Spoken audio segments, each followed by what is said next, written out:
Welcome everyone to the 16th of hopefully many Degenesis lore drop videos.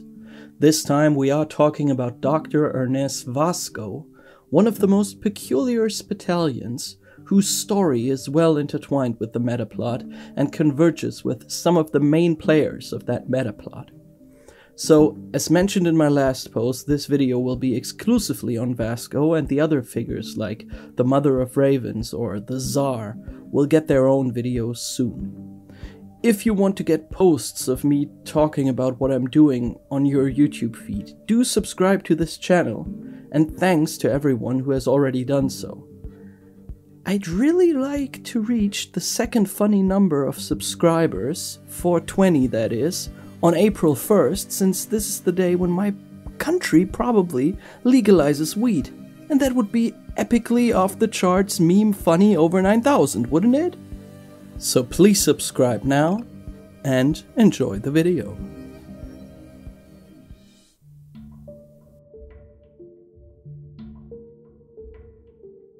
Among the 13 cults of the world of Degenesis, the Spitalians can be viewed as the cult that identifies most with the fight against the primer or the Homo Degenesis. The Spitalians are doctors trying to fight the spread of the sepsis, hygienicists propagating purity and fighting the proliferation of the primer drug burn, as well as frontier soldiers in the war against Homo Degenesis. In a fanatically dogmatic fashion, they have purged Justitian from burn dealers, hunting down addicts, which they view as allies to humanity's biggest enemy. Apart from their general design with the black, white, and red color scheme, which alludes to Nazi uniforms, and the spiked German helmets of World War I, their dogmatism and focus on purity are responsible for them being viewed as a borderline fascist organization by other cults. These facts all contribute to the mystery of Dr. Ernest Vasco, a Spitalian from Hispania whose path in life led him to abandon the Spitalian dogma before becoming a persona non grata of his cult. The story of Vasco's renunciation of Spitalian ideology begins with the so-called Pandora expedition. In the year 2562, Vasco led a team of Spitalians deep into Poland's tundra in order to reach the Pandora crater. At first the expedition seemed successful, but eventually contact was lost to the team and all members of the expedition were declared missing. 1 year later, Vasco is seen not far from Danzig and brought to the Spital. He has changed. Even former colleagues barely recognize him. He claims to have found and performed extensive research on several grams of the legendary primer matter. His testimony is regarded skeptically from day one. What happened to his expedition? Where are the other doctors? Dr. Vasco doesn't know the answer, or does not want to divulge it. Instead, he presents his results and the theories stemming from them, and shocks the consultants. His explanations for identical genetic info found in all species known to man paint a different picture than the one propagated by the assimilation theory. So far, the doctors assumed that the primer matter copied existing DNA to implant into stricken tissue. But in the Spital's assembly hall in January 2062, Vasco claims in front of selected doctors that the primer itself is pure DNA, a virus that made life on Earth possible billions of years ago. He claims the war on the spore fields is the wrong course and asks his colleagues to view the sepsis with an open and curious mind. It could be a new chance for humanity. His suggestion is met with little appreciation. 2 days later, he flees into exile with 36 fellow travelers. His escape is too easy. There is talk of him being aided in his flight, but no proof surfaces. The search for the fugitive doctor continues, and in 2570, preservists find Vasco in a hidden lab near Laibach. He manages to do the impossible. He vanquishes his attackers and flees. The preservists later say Vasco had been amazingly strong and agile. In the years after, he is supposedly seen repeatedly, sometimes at different places at once, all considered to be false claims. A hint leads a group of famulancers to a research bunker in Briton 5 years later. There they find a body they identify as Dr. Ernest Vasco. The body is brought to the Spital and woven in silk by Achaean spiders for later examination. For a year later, Vasco is presumed dead, until several sightings in the Balkan prove the opposite. The body is given to consultant Petrova and her Hive research group. The hunt for Vasco continues, and rumors spread around the mysterious doctor like ivy. Some say he became immortal after a devil's pact with the primer itself. Gossip around his legend is never-ending, particularly among younger Spitalians.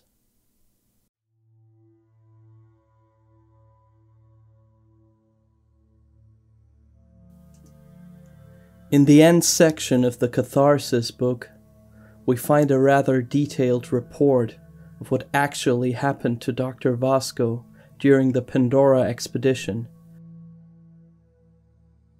The expedition to the crater went according to plan, at first. But nothing had prepared the Spitalians for what the Earth Chakra had to offer. Some participants of the expedition fought for breath behind clogged gas masks until their lungs burned and they started losing consciousness. The doctors died in droves. Only a few of them managed to escape, among them Vasco himself. However, their luck seemed to be at an end. Scared to death, hungry and without food, they found a fractal forest. These strange forests spread along fractal pathways and are a phenomenon only encountered in the pollen region. All of these fractal forests are centered in former spore fields. Replace them entirely with an array of strangely curved trees that bear glowing red fruits. The ground is warm to the touch. Haze hangs in the valleys.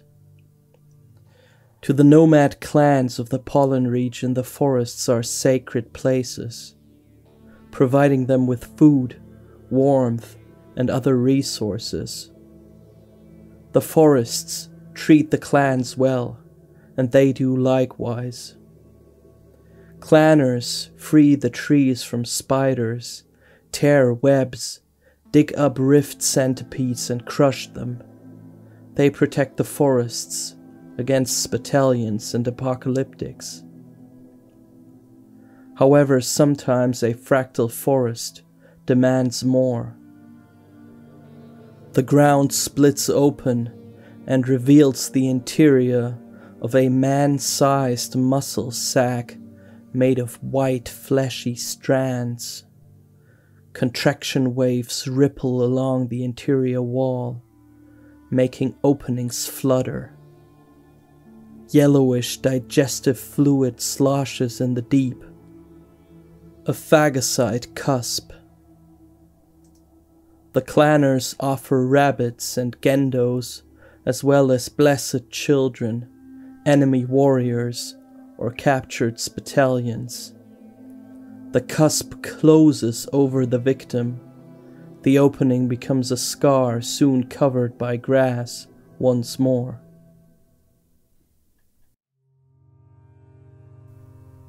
The surviving doctors could not take their eyes off the garishly red fruit luring them into the forest they had come across.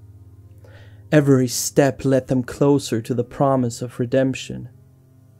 They dropped everything and started running. When the ground gave in under them and they slid into the feeding cusps, they didn't even have the energy to scream anymore. Vasco died that day. The stomach acids of the feeding cusps dissolved him, and his remains trickled down into the depths through osmotic membranes. But parts of his genetic identity were absorbed by the repertoire of the superorganism pulsing underneath the fractal forest. Vasco's genetic sequence triggered a reaction within the superorganism, and months later, a man rose from the withered feeding cusp.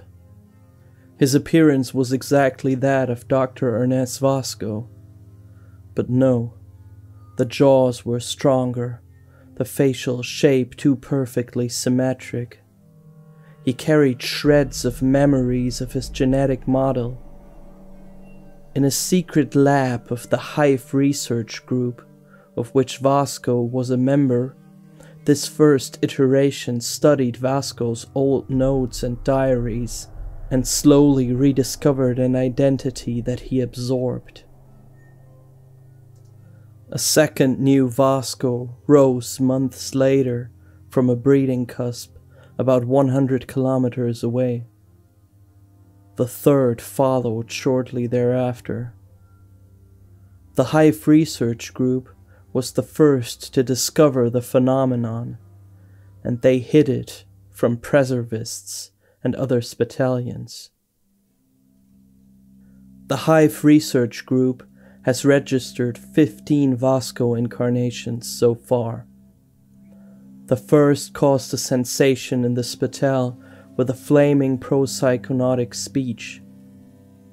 Petrova could not stop him, but she could help Vasco 1 escape. In the following years, Vasco 1 researched the psychonauts and investigated phenomena in the Atlantic. Part of the story about the research Vasco 1 conducted on prima phenomena in the Atlantic region is included in the third part of the Jahamid trilogy, Black Atlantic. Before Vasco 1's dead body was found in 2575, he had apparently spent years in a secret bunker lab, where he discovered the impending bloom of the sixth chakra and the leviathanic rapture that was about to ensue. Among the research files Vasco 1 accumulated over the years was also a set of naive charcoal drawings of a well-known figure of the folklore stories of Pollen, the wretched hag. The Spitalians who discovered Vasco's corpse didn't know what to make of these drawings, and locked them up along with the other salvaged manuscripts from the research bunker in order to suppress any information about the Leviathanic rapture. It is the Spitalian epigeneticist Dr. Vega who discovers copies of Vasco's experiments in a locker in Rennes. She compares the notes with her own research results and realizes that the consultants knowingly withheld information about Leviathanics, which sets Vega and the plot of the Black Atlantic adventure in motion.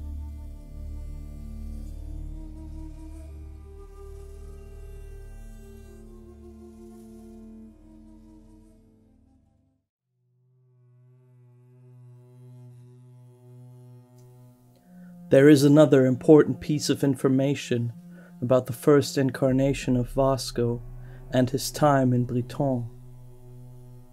The short story Seed is about an encounter between Vasco and the Baptist Altair, a high-ranking member of the Anabaptist cult. During this encounter, the two men exchange two peculiar objects. Altair offers a sample of pure primer matter to Vasco and receives an amber stone containing a small seed. I will look into this pretty important story in more detail in one of the following videos.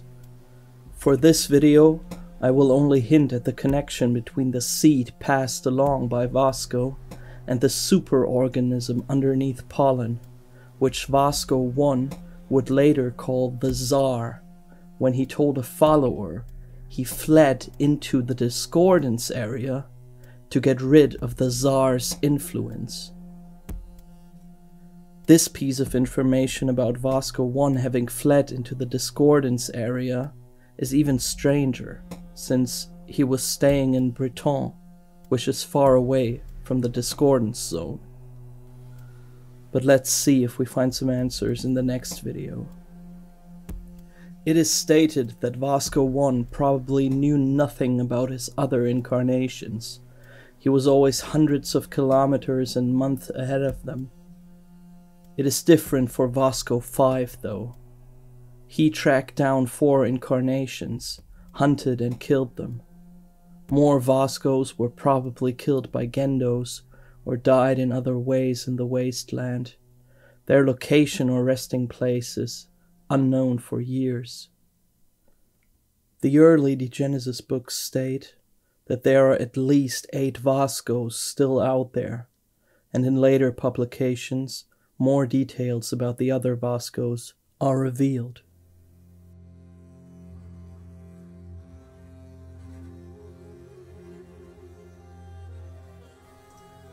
In the second Justitian book, Moloch, we are introduced to a character with a significant connection to Vasco, revealing more information about the mysterious Spitalion. Dr. Mazur, a Spitalion himself, works at the cemetery of the judiciary in Justitian, doing autopsies for the judges. Apart from this, Mazur is very reclusive.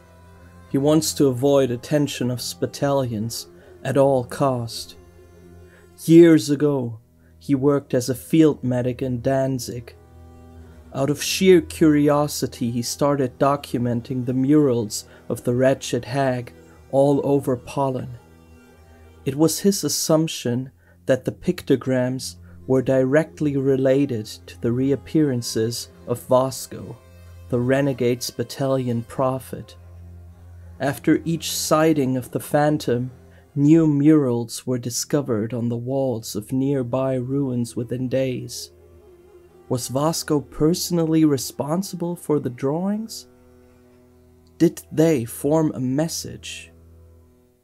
When he presented consultant Petrova with his studies, she chastised him. A simple field medic was not supposed to act as a forensic expert. He was never to mention this topic again and do his job. But Mazur was hell-bent to uncover the secret. At night, he crept through the powdery snow beyond Danzig's defenses. By day, he paid nomads for clues from the trackless hinterland and bought information from peddlers from the south. Impatiently, he waited for a sign. Apparently, Mazur was finally contacted by one of Vasco's iterations, and what his prophet revealed to the field medic shook Mazur to the core. The Vasco that stood before him was one of 22 iterations that the superorganism known as the Tsar had created in order to contact the wretched hag. which the Tsar considers to be its human mother. All of Vasco's clones were equipped with various archetypal primal instincts to guarantee their survival and conditioned to search pollen for signs of the wretched hag. However, the clones failed. The wretched hag was not where the Tsar had assumed her to be. One copy, the first iteration of Vasco, had even made it to Franca, but it died in 2575. Other clones searched the Balkan and Purgare for the hag, but preservists and Dushani proved insurmountable obstacles for them. Vasco begged Mazur to help him with the search. None of the iterations had reached Borca so far. The Alpine passages were too heavily guarded. Mazur understood. At dawn he fled the Danzig military hospital towards Justitian. Mazur's memory of the fateful encounter has faded. One detail is fresh on his mind, though. Vasco drew his personal imprint into the snow. A rectangular symbol consisting of 7 interlocking bars. He said he was the iteration of the mentor, and Mazur should remember the symbol to look for it in Borca. For a long time, Mazur did not know what to make of the symbol. However, when he was tasked to autopsy a carrion bird 2 weeks ago, he discovered a stack of tarot cards sewn into the lining of the dead man's coat. Vasco's symbol looked exactly like a card called the Mentor. Mazur froze. Did the apocalyptics down at the harbor somehow know about Vasco? He must find out. As a Spitalian, however, he cannot mingle with the apocalyptics.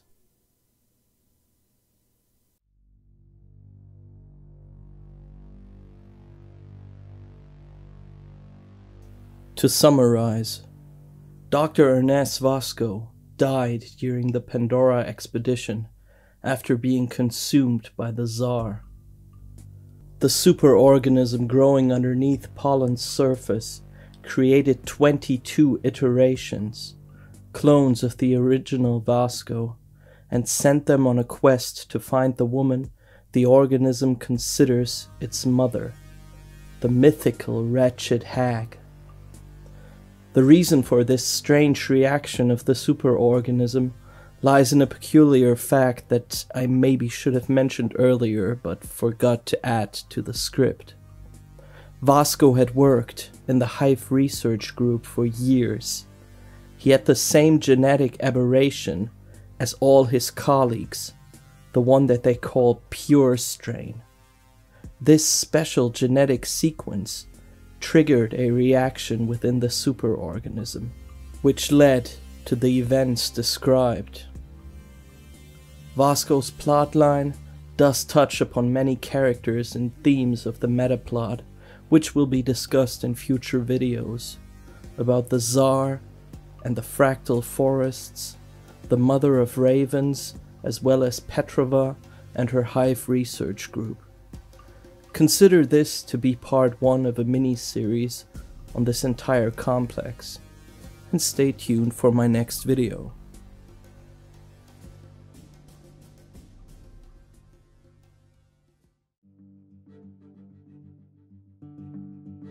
Alright everyone, thank you for watching this video. Please make sure to like and subscribe and all that trash. The next video will probably be about the mother of ravens or about the Tsar. I've got one open question, and that is, why the hell does the Tsar think that the wretched hag is his mother? Is this like a Jungian psychology metaphorical thing, because she is like the mother of the collective unconscious of Pollen? That's my guess. if you have a better idea. And if I made any mistakes, do tell me in the comments. Also check out Degenesis Clan Wars, because the Gamefound Page, I think that's what it's called, is live now. You can find that in the subscription. And I hope you're just as hyped as I am. And now, thank you again, and have a great one, people.